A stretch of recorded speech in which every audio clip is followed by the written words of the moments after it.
नमस्कार दोस्तों, स्वागत है आपके अपने यूट्यूब चैनल ज्ञान फॉर एग्ज़ाम में। आप लोगों के लिए जिनका भी बीपीएससी और ग्रुप डी एग्ज़ाम स्पेशल है, उनका आपके लिए जो सीरीज़ शुरू किया गया था लूसेंट का फास्ट रिवीजन, जो कि एग्ज़ाम का बूस्टर डोज के रूप में काम करेगा। और आज का क्लास जो है ये वन नहीं, आज का क्लास ये चौथा नंबर का है, ज्योग्राफी का, भारत का, भूगोल का। इससे पहले के अगर 3 पार्ट आपने नहीं देखा है तो उसे ज़रूर देख लेंगे। और साथ ही साथ बहुत सारे लोग जो हैं वो कमेंट में डायरेक्टली ये क्या कर देते हैं कि पूरी वीडियो को देखते नहीं और सीधे उसका रिजल्ट बताते हैं कि ये तो मैं भी खुद पढ़ लूँ, ये वन लाइनर पढ़ा रहे हैं, ऐसा वैसा। तो भाई देखो, आपको पहले ये वीडियो को आपको 15 मिनट 20 मिनट कंटिन्यू आप देखो, उसके बाद आप डिसाइड करना और कमेंट करके बताना कि हाँ वीडियो में कुछ चेंजेस है या नहीं। आप कहते हो कि वन लाइनर तो आपकी, अगर हम किताब का वो रेफरेंस ले रहे हैं तो किताब तो रेफरेंस रहेगा, पढ़ने और पढ़ाने का तरीका बदला हुआ है, वो बदलाव आपको देखना चाहिए, ना कि किताब में वन लाइनर। अगर आपको ऐसा लगता है कि हाँ हम खुद से उसको पढ़ सकते हैं तो आप पढ़ो, आप फ्री हैं, स्वतंत्र है, आपको कहीं पर किसी भी चीज़ के लिए रोका नहीं जाता। आपको जहाँ मन भाए वहाँ पर जाए और वैसा करें। मगर अगर देखते हैं, कमेंट करने से पहले आप वीडियो को 15 मिनट 20 मिनट कम से कम कंटिन्यू देखा करो, उसके बाद उसमें कमेंट करके बताओ कि हाँ कुछ तरीका चेंज है या नहीं है, ठीक है। बाकी और सभी लोगों का, कुछ लोग हैं जो ऐसा करते हैं, बाकी और सभी लोगों का रिस्पॉन्स अच्छा रहा कि सर इसको कंटिन्यू किया जाए, समझाने का तरीका अच्छा है, उन सभी को भी बहुत अच्छा धन्यवाद है। और जो उन्होंने ये कमेंट करके बताया कि ये तो मैं भी खुद पढ़ लूँगा, उनको भी धन्यवाद है कि मैं और उस पर सुधार करूँगा कि और कैसे समझाऊँ जो आपको और बेहतर हो। मगर इसके लिए आपको वीडियो 10 मिनट 15 मिनट 20 मिनट देखना पड़ेगा। 1 घंटा के वीडियो में आप 1 मिनट देख करके डिसाइड नहीं कर सकते कि कैसा क्लास कराएगा। बाकी और आगे आप समझदार हो, अपने तरीक़ा से काम करें। और ये आपका 2022 का आया हुआ एडिशन है जो मार्च में आया था, ये 2021 का 14वां संस्करण है। बाकी आज ज्योग्राफी का चौथा नंबर क्लास होगा, जिसके अंतर्गत आज हम लोगों का जो चैप्टर रहेगा वो चैप्टर रहेगा भारत की मिट्टी से, यानी कि चैप्टर नंबर 7, ठीक है। तो चैप्टर नंबर 7 पे आ जाइए। चलिए आज हम लोग पढ़ेंगे भारत की मिट्टी। भारत की मिट्टी से पहले ज़रा हमको ये बताइए, कल हम लोग पढ़े थे भारत की जलवायु, पढ़ चुके थे, तो जलवायु से ज़रा 2-3 क्वेश्चन हो जाए, उसके बाद आगे बढ़ेंगे। जो लोग कल की क्लास किए होंगे उनको पता होगा। बताएंगे कि भारत का जो मानसून है वो कैसा मानसून है, जल्दी बताएंगे। भारत का मानसून कैसा है? उष्णकटिबंधीय मानसून, उष्णकटिबंधीय मानसून है, ठीक है। और फिर बताएंगे कि भारत में सर्वाधिक वर्षा किससे होता है? दक्षिण पश्चिम मानसून में। और तमिलनाडु में वर्षा किससे होता है?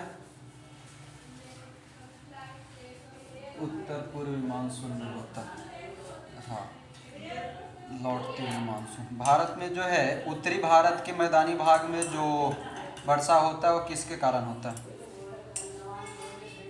पश्चिमी विक्षोभ या जेट स्ट्रीम जिसको कहते हैं हम, ये सब कल हम लोग पढ़े थे। भारत में मौसम जो है कितने भाग में बांटा गया है? मौसम को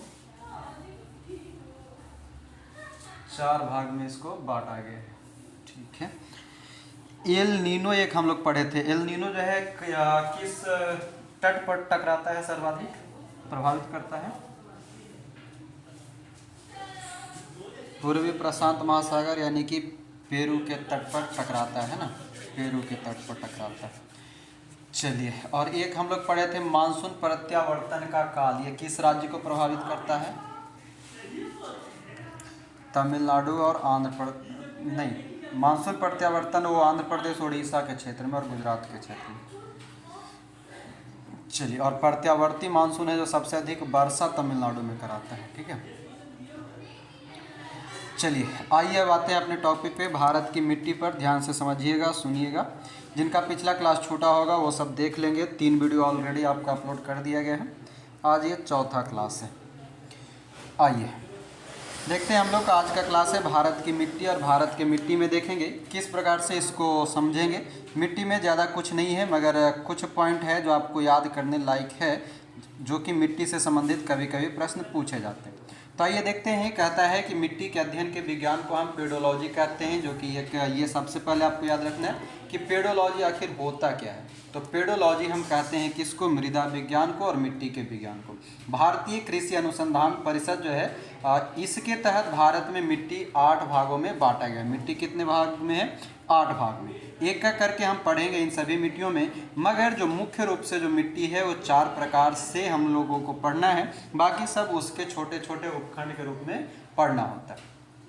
तो आइए सबसे पहले हम पढ़ेंगे जलोढ़ मिट्टी, और बहुत ही इंपॉर्टेंट है जलोढ़ मिट्टी, क्योंकि जलोढ़ मिट्टी हमारे देश के अंतर्गत सर्वाधिक पाए जाने वाली मिट्टियों में से एक है। तो कहता है एलुवियल सॉइल यानी कि जलोढ़ मिट्टी, यह नदियों द्वारा लाई गई मिट्टी है। सबसे पहला लाइन इसको याद रखेंगे कि वह कौन सी मिट्टी है जो नदी द्वारा या नदी निक्षेप से बनता है, तो जलोढ़ मिट्टी बनता है। इस मिट्टी में पोटास की बहुलता होती है, यानी कि जो पोटास है वो सर्वाधिक होता है। साथ ही साथ नाइट्रोजन, फास्फोरस और ह्यूमरस की इसमें कमी होती है। भारत की सबसे उपजाऊ मिट्टी के रूप में इसे जाना जाता है। पॉइंट याद रखेंगे, भारत की सबसे उपजाऊ मिट्टी में क्या है, तो सर्वाधिक होता है। इसमें धान, गेहूं, मक्का, तिलहन, दलहन, आलू आदि फसलें उगाई जाती है। फसलें कौन कौन उगाई जाती है वो मायने नहीं रखता, मेनली आपको याद रखना है जिसमें कि भारत की सबसे उपजाऊ मिट्टी है। कहाँ से, तो नदी के निक्षेप से बनता है। और कहता है कि यह मिट्टी भारत के लगभग 22% क्षेत्रफल पर, कहीं कहीं 24%, 23% भी देगा, यानी कि एवरेज आप उतना 22 से 25 के बीच का याद रखेंगे चलेगा, ठीक है। कहता है कि यह मिट्टी भारत के लगभग 22% क्षेत्रफल पर पाई जाती है।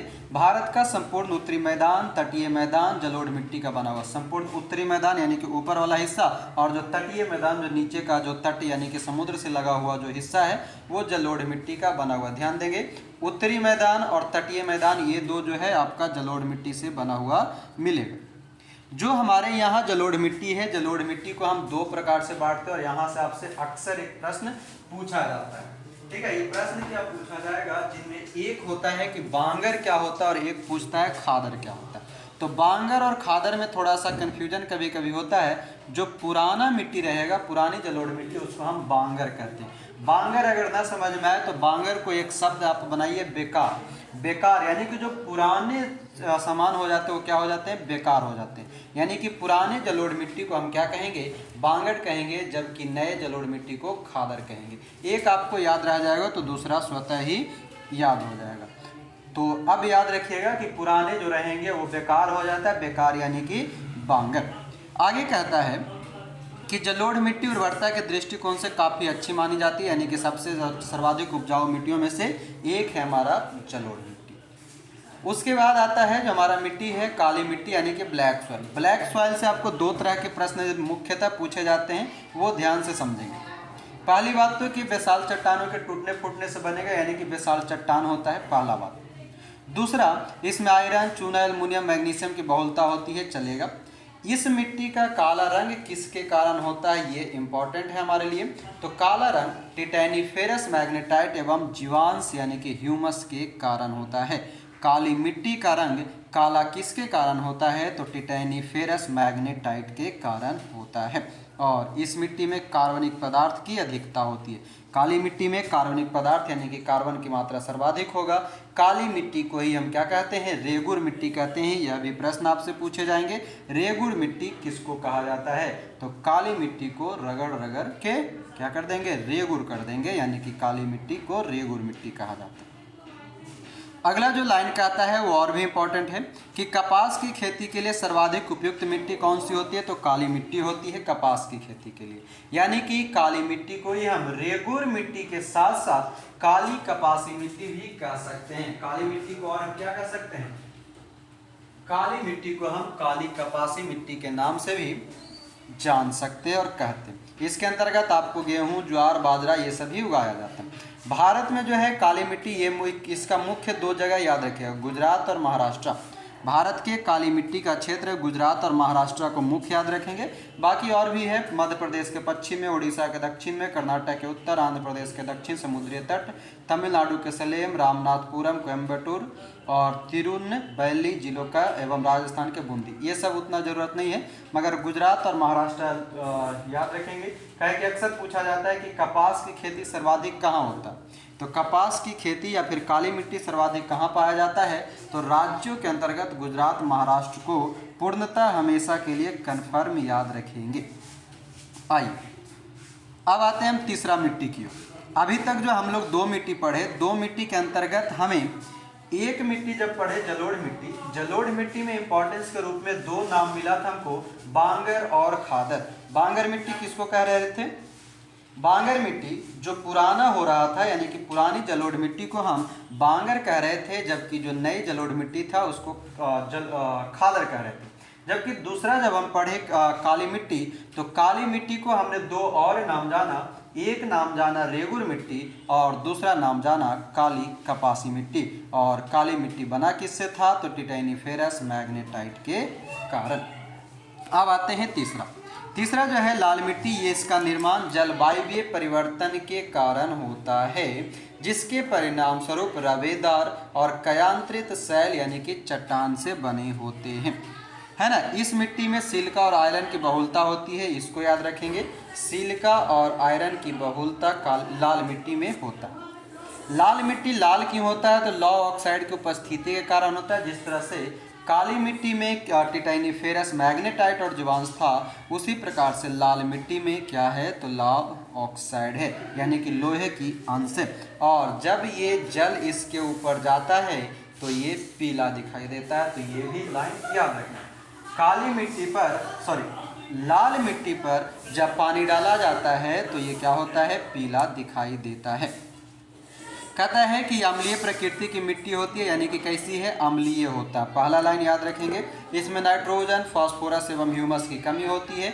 यह मिट्टी प्राय उर्वरता विहीन, यानी कि इसमें ज़्यादा उर्वरक रूप में जो उर्वरता होती है वो नहीं पाया जाता, और लगभग ये बंजर भूमि के रूप में जाना जाता है। बंजर भूमि उसको कहते हैं जिसमें किसी भी फसल का उत्पादन नहीं होता है। इस मिट्टी में कपास, गेहूं, दाल और मोटे अनाज की कृषि की जाती है। भारत में ये मिट्टी आंध्र प्रदेश, मध्य प्रदेश के क्षेत्र में, ये सभी ऐसे ज़्यादातर नहीं पूछता, मगर ये याद रखिएगा। छोटा नागपुर के पठारी क्षेत्र, उसके बाद मेघालय की गारो खासी जयंतिया का पहाड़ी क्षेत्र, राजस्थान का अरावली क्षेत्र, ये 3 क्षेत्र याद रखेंगे, जो कि एक पर्वतीय हिस्सा आता है जहाँ पर याद रखना होगा।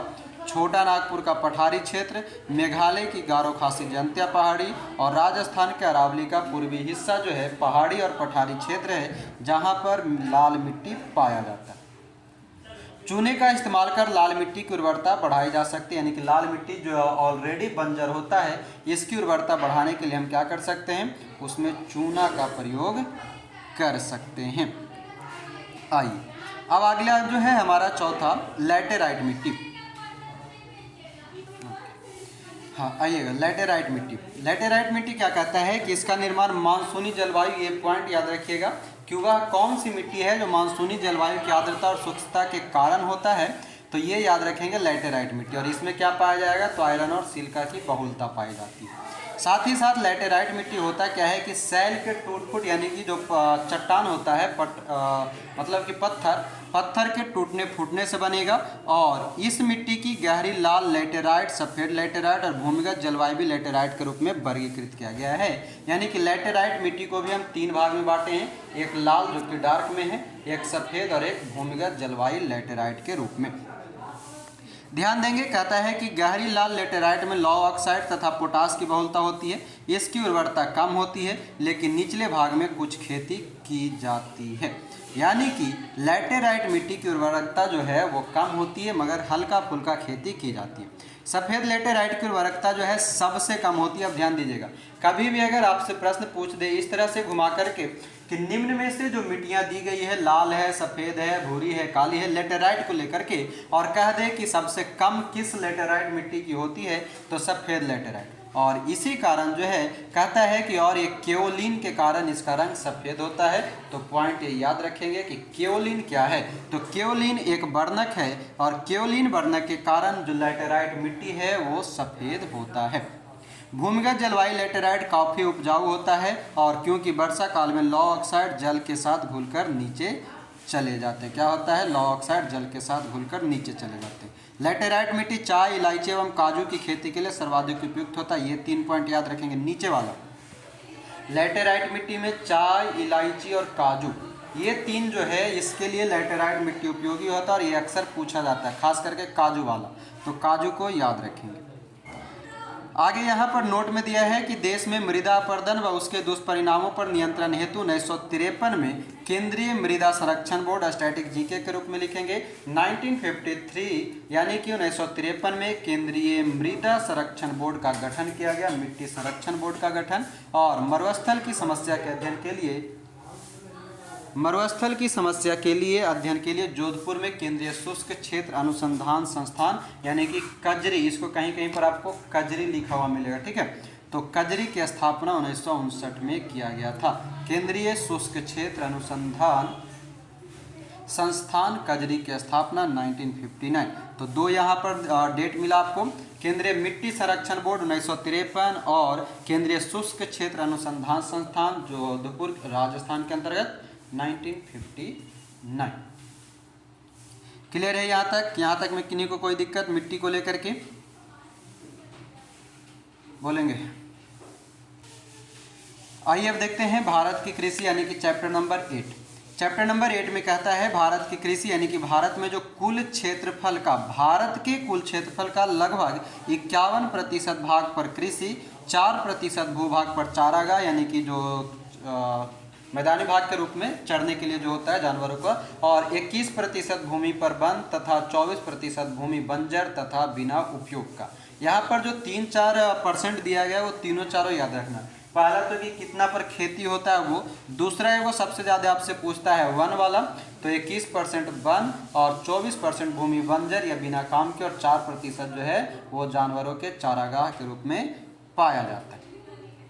कृषि राज्य का विषय है जिसका उल्लेख संविधान की जो 7वीं अनुसूची है उसमें प्रविष्ट संख्या 14 में वर्णित है। यानी कि कृषि याद रखिएगा किसका अंतर्गत है, राज्य सूची यानी कि पॉलिटी के अंतर्गत जो हम लोग 7वीं अनुसूची पढ़ते हैं, संघ राज्य और समवर्ती, उसी के अंतर्गत जो राज्य सूची है उसके बारे में चर्चा करता है कि कृषि राज्य सूची का विषय है। नोट में दिया है कि राष्ट्रीय कृषक आयोग NFC का स्थापना याद रखिएगा, मतलब कि ये जो सिफारिश कर रहा है वो कहता है कि NFC ने 4 अक्टूबर 2006 को सिफारिश प्रस्तुत किया कि कृषि को राज्य सूची से हटाकर समवर्ती सूची में लाया जाए। कब? 2006 में। किसने किया है? राष्ट्रीय कृषक आयोग ने 4 अक्टूबर 2006 को सिफारिश प्रस्तुत की कि कृषि को राज्य सूची से हटाकर समवर्ती सूची किया जाए, और वर्तमान में ये समवर्ती सूची के अंतर्गत ही आता है। सही है ना? कृषि वर्तमान में समवर्ती सूची में है, उसको चेक कर लेंगे, मतलब है उसी में। आगे आइए, आगे कहता है कि भारत के अंतरिम मंत्रिमंडल 1946 एवं स्वतंत्र भारत के पहले मंत्रिमंडल 1947 ईस्वी में कृषि एवं खाद्य मंत्री डॉक्टर राजेंद्र प्रसाद को बनाया गया था। ये याद रखिएगा, अक्सर पूछा जाता है कि पहला कृषि मंत्री और खाद्य मंत्री कौन थे, तो राजेंद्र प्रसाद थे। भारत के में खाद्यान्नों के अंतर्गत आने वाले कुल क्षेत्र के 47% भाग पर जो है चावल की खेती होती है। भारत में मुख्य खाद्य फसल चावल है। भारत विश्व का 21.7% चावल उत्पादन करता है। 47% हिस्सा पर हमारा मुख्य खाद्यान्न जो है वो चावल है, 21.7% उत्पादन करते हैं। चावल उत्पादन में भारत का विश्व में दूसरा स्थान है और पहला चीन का आता है। ठीक है। नोट में कहता है कि भारत में खाद्य फसलों में सबसे अधिक चावल का उत्पादन होता है। IR-20 चावल की अधिक पैदावार देने वाली किस्म है। IR-20 क्या है, तो चावल का एक किस्म है, इसको याद रखिएगा। अक्सर पूछा जाता है इस तरह से, जो फसल होते हैं उसके जो उत्पाद होते हैं यानी कि किस्म जो होता है उसके बारे में पूछा जाता है। तो IR-20 क्या है, तो चावल का एक पैदावार देने वाला, अधिक पैदावार वाला किस्म। कहता है विश्व में गेहूं उत्पादन में चीन के बाद भारत का दूसरा स्थान है। गेहूं उत्पादन में कितना, तो भारत का दूसरा स्थान। भारत विश्व का 12% गेहूं उत्पादन करता है। देश की कुल कृषि योग्य भूमि के लगभग 14% भाग पर गेहूं की खेती की जाती है। कितना, 12% जो है भारत विश्व का 12%, और खेती जो है जमीन के अनुसार 14%। देश में गेहूं उत्पादन में उत्तर प्रदेश का पहला स्थान, जबकि प्रति हेक्टेयर में पंजाब। ये पॉइंट याद रखिएगा, आपको काम देगा। सबसे ज़्यादा उत्पादन में उत्तर प्रदेश और प्रति हेक्टेयर में तो पंजाब।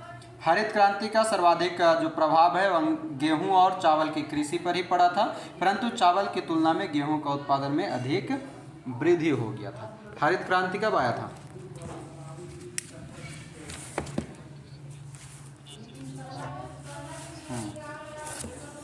ठीक है, 67 से 68 के बीच में।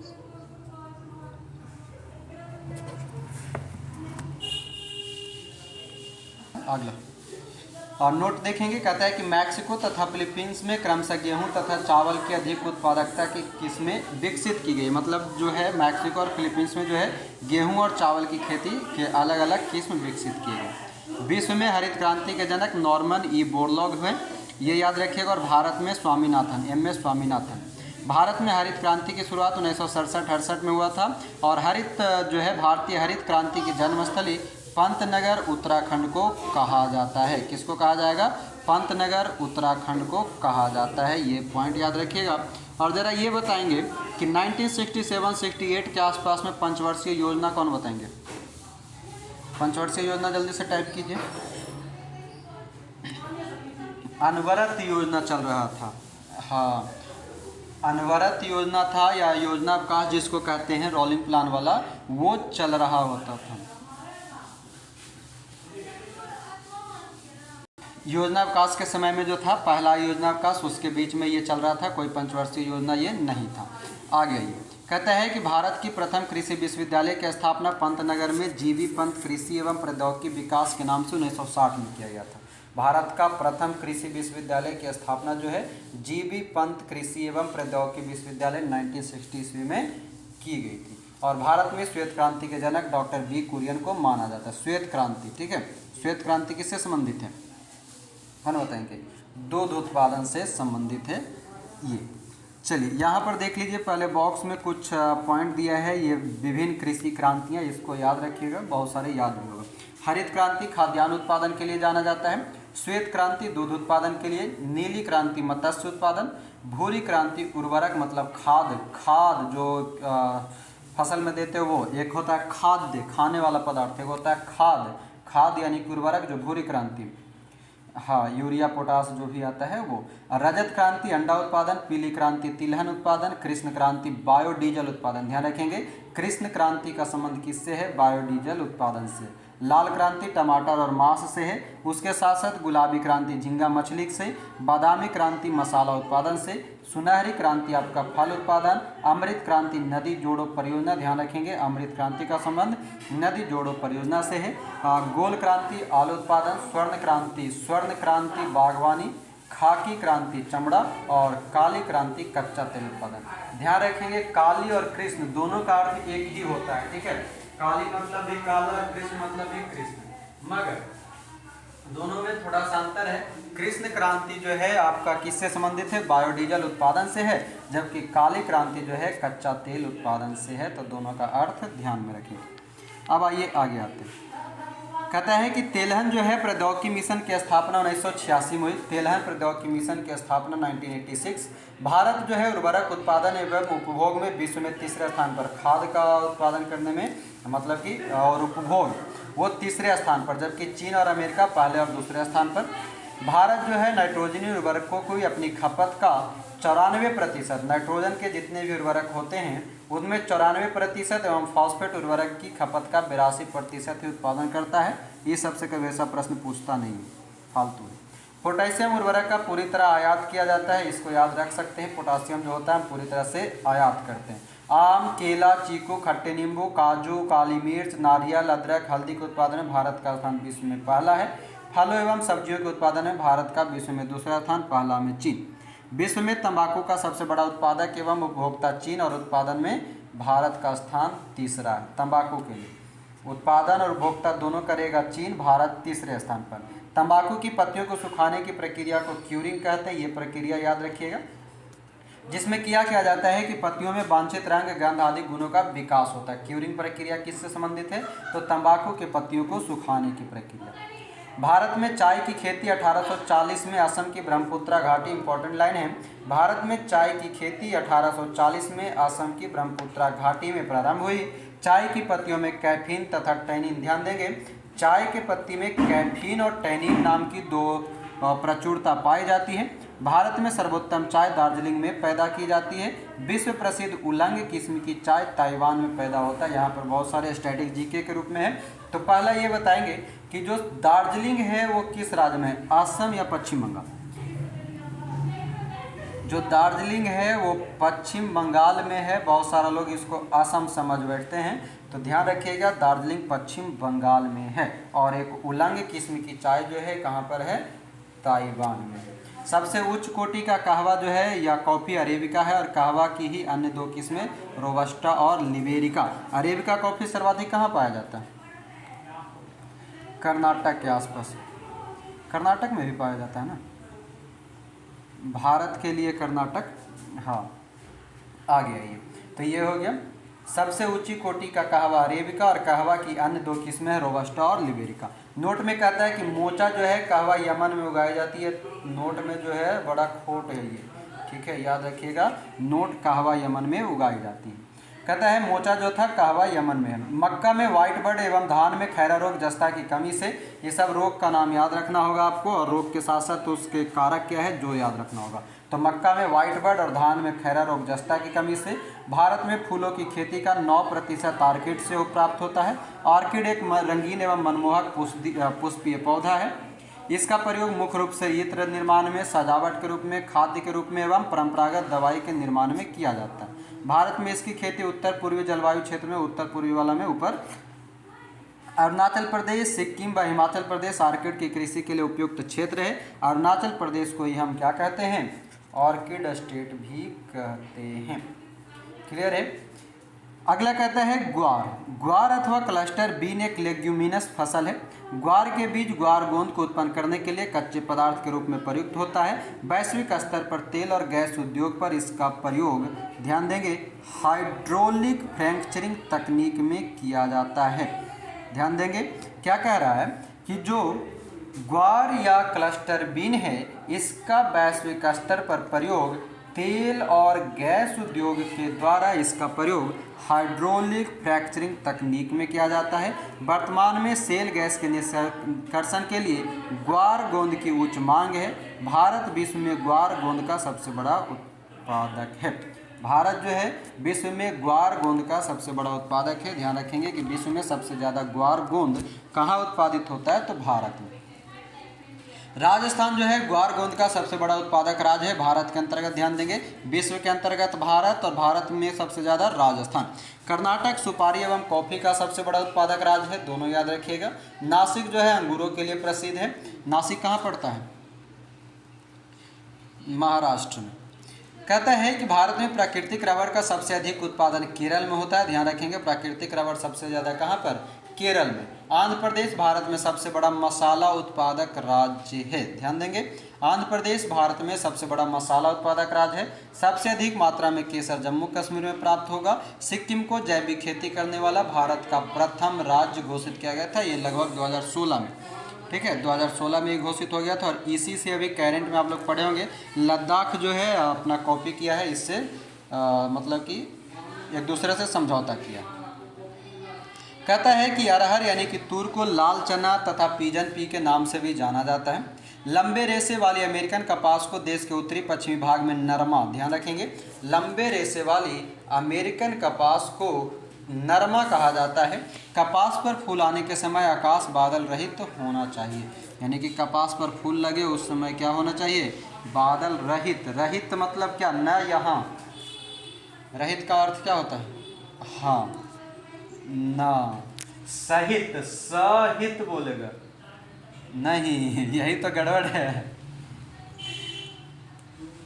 यही तो गड़बड़ है रहित और सहित में। हाँ, सहित मतलब रहना और रा मतलब रहित मतलब नहीं रहना, ठीक है, यही गड़बड़ है। हाँ, रहित मतलब यानी कि कपास का फूल जब आए तो मौसम साफ होना चाहिए, कहने का सेंस ये है, ठीक ना, तो याद रखिएगा। आगे नोट में कहता है कि गिर जाएगा, कहता है कि विश्व में लंबे रेशे के कपास का सबसे बड़ा उत्पादक एवं निर्यातक देश यूएसए है। पॉइंट याद रखेंगे, विश्व में लंबे रेशे के कपास का सबसे बड़ा उत्पादक और निर्यातक दोनों अमेरिका है। अन्न भंडारण करते समय दानों में नमी 10%, बहुत ही बढ़िया प्रश्न है ये, याद रखिएगा नमी का परसेंट, ठीक है। अन्न भंडारण करते समय दानों में नमी 10% से नीचे होनी चाहिए, अन्यथा कीट प्रकोप का भय रहता है।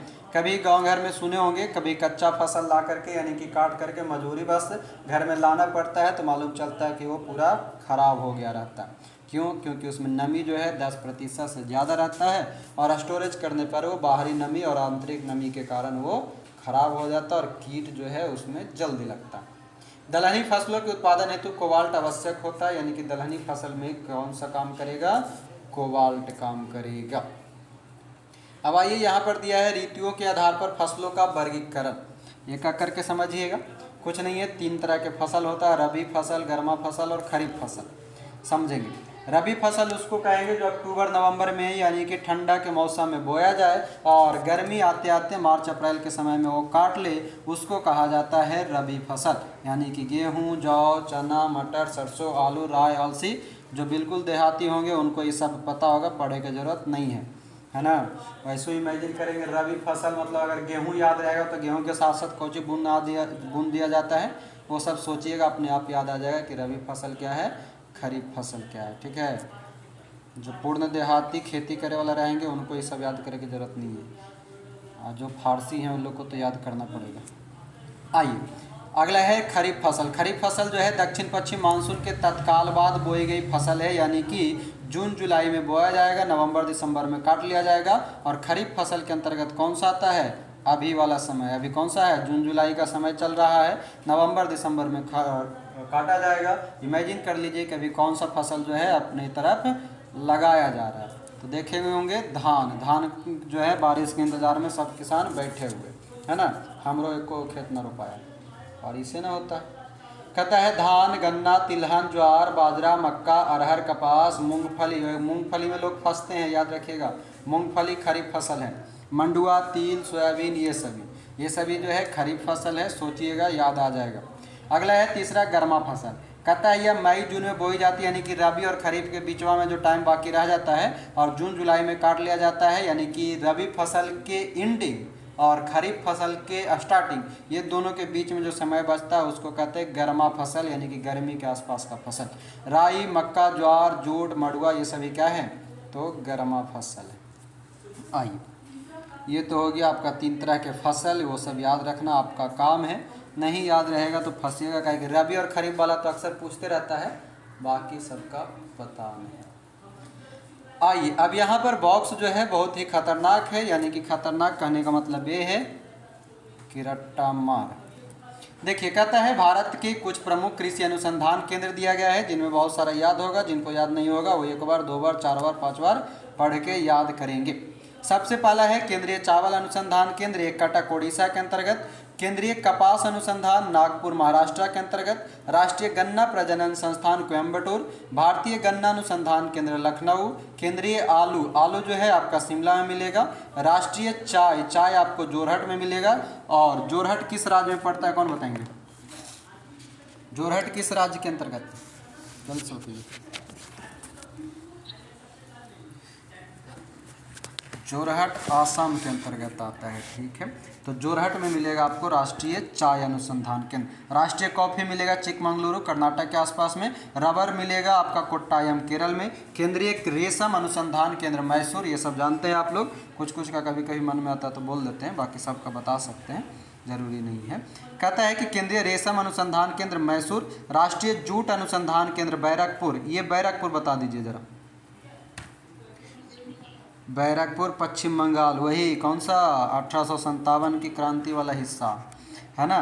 आगे केंद्रीय तंबाकू अनुसंधान राजमुंद्री, ये कभी कभी पूछ लेता राजमुंद्री वाला, तो आंध्र प्रदेश याद रखिएगा।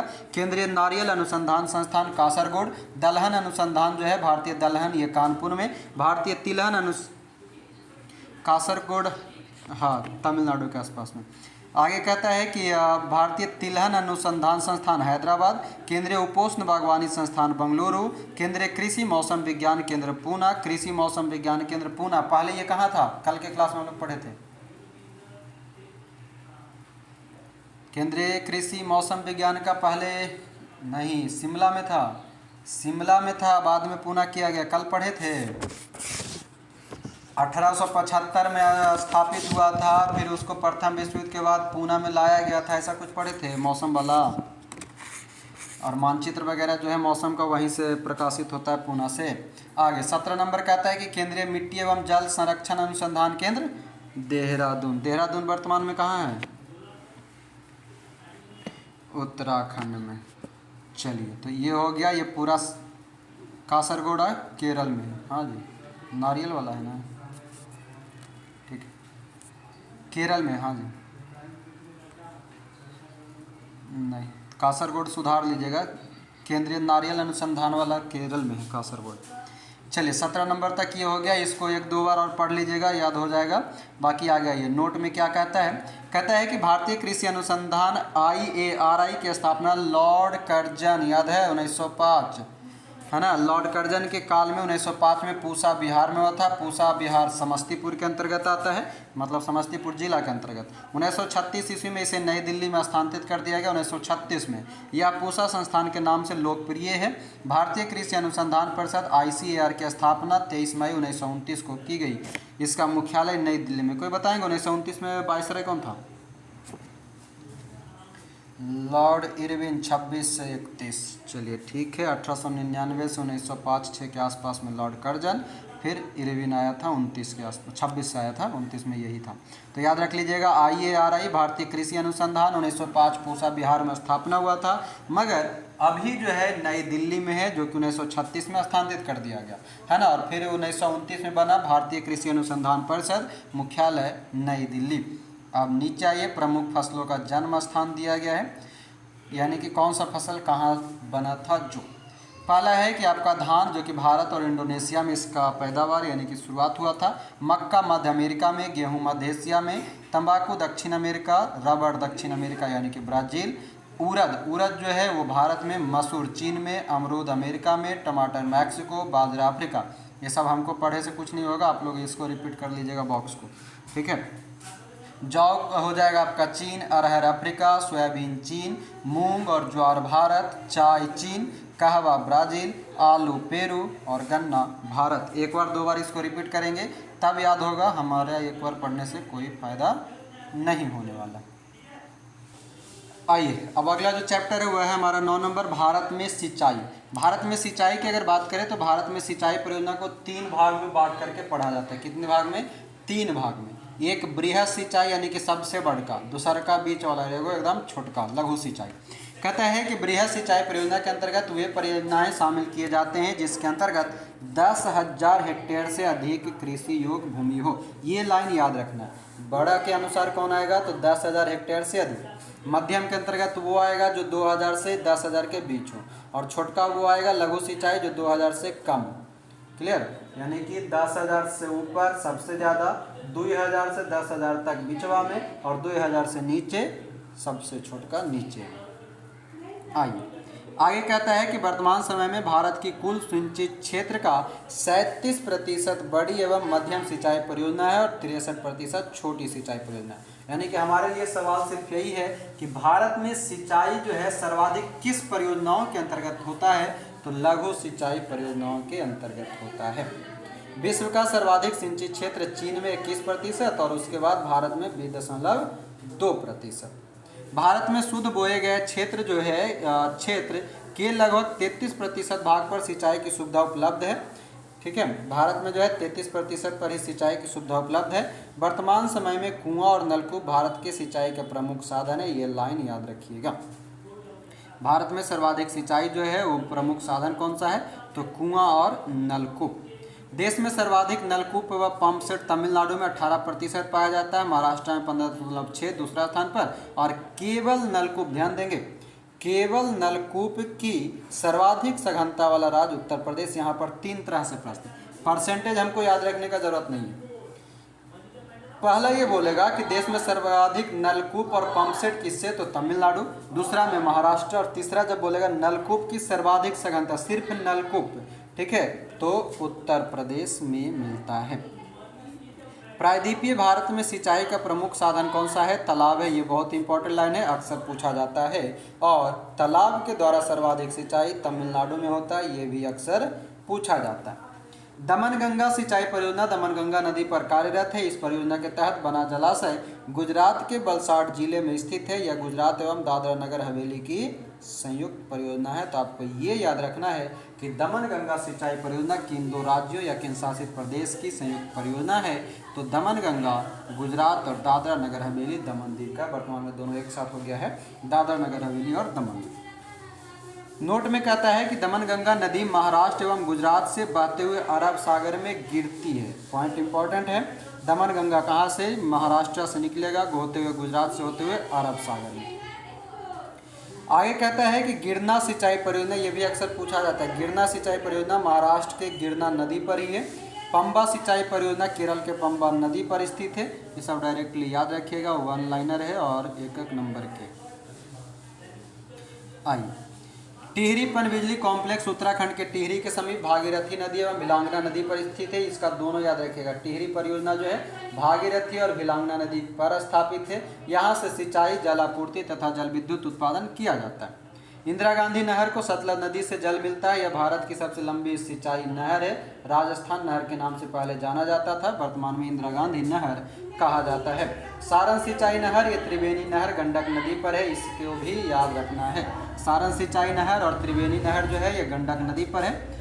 राष्ट्रीय जल संभर परियोजना का क्रियान्वयन कृषि मंत्रालय द्वारा किया जाता है। जल संभर परियोजना का क्रियान्वयन कौन करेगा? कृषि मंत्रालय करेगा। अगला है यहाँ पर कि मल्टी स्टेज लिफ्ट सिंचाई स्कीम कालेश्वरम, ये है जो नया परियोजना था, इसको यहाँ पर दिया है। कहता है कि तेलंगाना के जयशंकर भूपल्ली जिले के मेडीगड्डा में विश्व के सबसे बड़े मल्टी स्टेज लिफ्ट सिंचाई स्कीम कालेश्वरम का लोकार्पण तेलंगाना के मुख्यमंत्री चंद्रशेखर राव ने 21 जून 2019 को किया।